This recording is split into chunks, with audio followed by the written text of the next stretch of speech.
When will motorsport die? And right away, some of you are probably thinking, what do you mean, when? It already died in the 2000s, or the 90s, or the 80s. Pick your era. While others are wondering, why would it die at all? Let me explain. I'm not a racing driver, not part of a team, not an owner, not a journalist or commentator, not even a longtime hardcore fan with decades of experience. I'm just a regular viewer. I watch racing the same way most of you do. So everything I'm about to say comes from that perspective. It's subjective. I've been following several racing series for a while now and making content around them. And as long as I've been watching, especially Formula One, which I've followed closely for over 10 years, I keep hearing the same thing. Motorsport is dying, and the end is near. People say racing used to be real, raw, authentic, and now it's just rich guys playing around. That engineers used to build incredible machines, but now everything's restricted, regulated, balanced, controlled to death. That manufacturers are losing interest.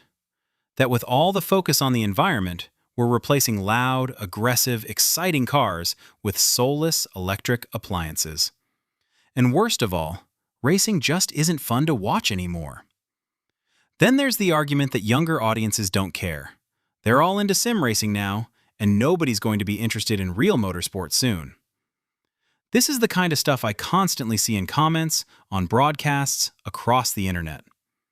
So today, I'm stepping into the role of a couch analyst and talking about what actually lies ahead for motorsport, and whether it's really dying. Let's start with the classic argument. It used to be better. Take Formula One, the pinnacle of motorsport. There's a fascinating pattern throughout its entire history. Fans have always complained that the current era is terrible, and the past was better. During the turbo-hybrid era and Mercedes' dominance with Lewis Hamilton. Then Red Bull's dominance with Max Verstappen.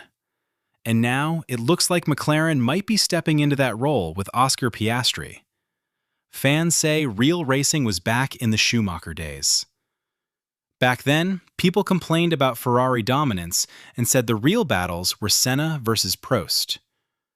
During Senna and Prost, people said the golden era was Hunt versus Lauda.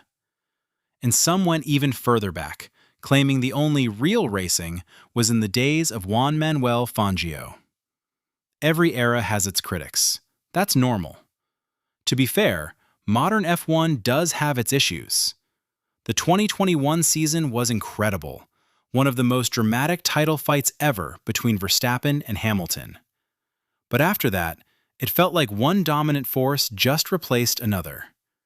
At the start of last season, it looked like another predictable year, so much so that some fans tuned out. But then McLaren showed up. Lando Norris got into the fight. Things got interesting again. Verstappen still took the title, but McLaren grabbed the Constructors' Championship. This season, it looked like McLaren had the upper hand, but Verstappen keeps pushing back. Mercedes is fighting again, and even within McLaren, it's not clear who comes out on top. Formula One is a unique championship.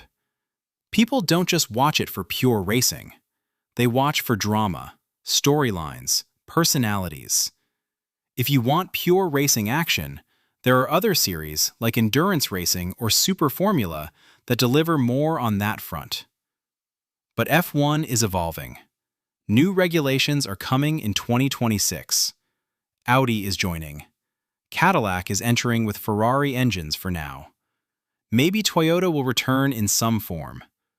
The sport is growing technically, commercially, and in terms of personalities.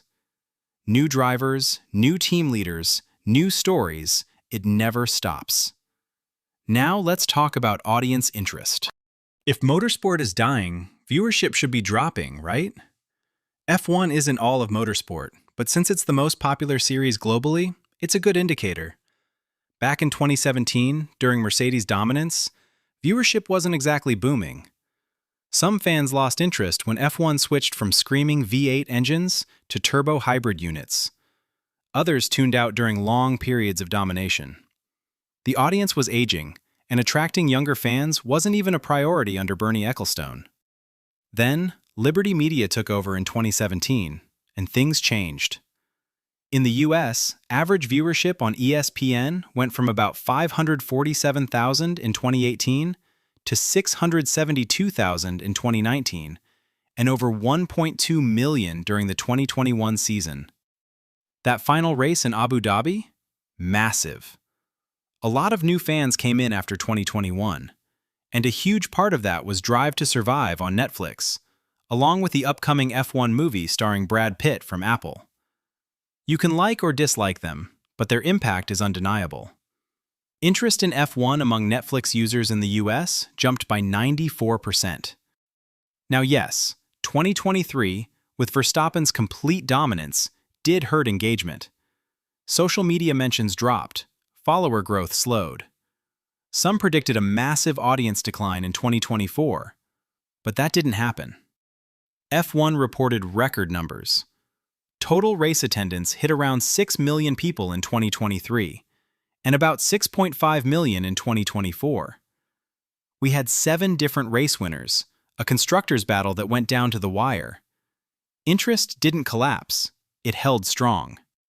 There's even a line of countries waiting to host Grands Prix. And while F1 isn't the entire sport, it's the biggest gateway into it. I've seen tons of people discover motorsport through F1, then branch out into endurance racing, Super GT, NASCAR, and before they know it, they're watching multiple series and even trying karting or sim racing themselves. That pipeline is real. Some estimates suggest that up to 75% of new F1 fans are women, with total female viewership reaching around 25%. Even if the exact numbers vary, it's clear the audience is expanding. And it's not just F1. Take the 24 Hours of Le Mans. For years, attendance hovered around 250,000 to 260,000. But recently, it's surged. 325,000 in 2023, over 330,000 the year after. Motorsport interest isn't shrinking, it's growing. Now, not everyone likes that. Some longtime fans complain that newer audiences don't get it, that motorsport is turning into entertainment for the TikTok generation. But here's the reality. Motorsport used to be a closed club, for drivers and fans alike. Lowering the barrier to entry is a good thing. Without fans, motorsport doesn't exist. More viewers means more opportunities for growth. Of course, there are downsides. Let's talk about regulations, technical rules, balance of performance, all that stuff people love to hate. Yes, modern motorsport is heavily regulated. Yes, older eras like Group B or Group 5 had wild engineering freedom. And yes, those cars were insane. But they were also incredibly dangerous and incredibly expensive. If you removed all restrictions in something like Formula 1, it wouldn't become a pure engineering paradise. It would become a financial arms race. Costs would explode. Safety would suffer. Balance of performance, regulations, standardization. These things aren't perfect. Sometimes they work well, sometimes they don't. But they've kept motorsport alive. Take endurance racing hypercars. You can build a car from scratch like Ferrari or Toyota, or use the LMDH platform. Shared chassis, hybrid system, electronics. And add your own engine and bodywork. That makes it far more accessible for manufacturers. Because at the end of the day, automakers are here to sell cars. Spending hundreds of millions on race programs only makes sense if it ties back to marketing. That's why we're seeing new manufacturers enter endurance racing. Hyundai in 2026, Ford with McLaren in 2027. Even Porsche uses shared platforms. GT3 cars are another example. Develop one car and you can race it across multiple series worldwide. That's why GT3 is now the most popular category in motorsport. So from a manufacturer standpoint, things are actually improving, not declining. What about electrification? People love to say everything's going electric and racing will follow. But reality is more complicated. Automakers are already scaling back full electric plans. Sales aren't meeting expectations. Losses are piling up. Many are pivoting back to hybrids, or even traditional internal combustion engines. F1 isn't going fully electric. It's moving toward sustainable fuels. There's even talk of reducing hybrid complexity in the future, though manufacturers resist that. As for GT racing, hybrids aren't even allowed in GT3. And despite the push toward electrification, manufacturers are still building combustion-based race cars. Motorsport will always follow the road car industry, but it won't blindly copy it. And the idea that sim racing is killing motorsport? That's just not true. Sim racing is actually helping it grow. There are real examples of sim racers becoming professional drivers, like Jan Mardenborough, whose story inspired the movie Gran Turismo. Modern simulators are incredibly realistic. They teach racecraft, car control, track knowledge. No, they don't replicate G-forces or risk, but they build a strong foundation. Even professional drivers use sims regularly to stay sharp. Sim racing isn't replacing real motorsport. It's feeding into it. So where does that leave us? Motorsport will change. It always has. Rules will evolve, technologies will shift, series will rise and fall. But as long as it creates emotion, for the drivers competing and for the fans watching, it will survive. Because that's what racing is really about.